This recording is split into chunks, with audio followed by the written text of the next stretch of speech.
చిన్న చిన్న విషయాలకి కృంగిపోవడం, చిన్న చిన్న విషయానికి బలహీనం అవడం, చిన్న చిన్న విషయానికి వీక్ అయిపోవడం, చిన్న విషయానికి సొమ్మసిల్లిపోవడం. అన్ని బైబిల్ చెప్తుంది, శ్రమ దినమున నీవు కృంగిన ఎడల చేతగాని వాడవుతావు. ఇవన్నీ మనకు తెలుసు, తెలియకుండా ఏం కాదు, కానీ అప్లై చేయట్లేదు లైఫ్లో.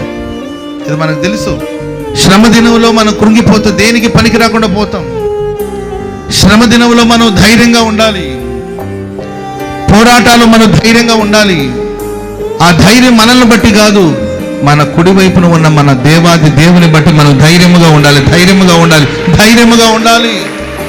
సాతానుడు మనల్ని కృంగదీయాలని కోరుకుంటాడు. సాతానుడు మనల్ని బలహీనపరచాలని కోరుకుంటాడు. అతని ఆయుధాలు ఏ రూపమైన దాల్చొచ్చు, ఆయన ఆయుధాలు ఎంతటి బలమైనదైనా కావచ్చు. కానీ ప్రేమైన వారు, బైబిల్ చెప్తుంది, ఆయన కృప నీకు ఉన్నప్పుడు నీకు వ్యతిరేకంగా రూపించబడిన ఏ ఆయుధాలు వర్ధిల్లనే వర్ధిల్లదు.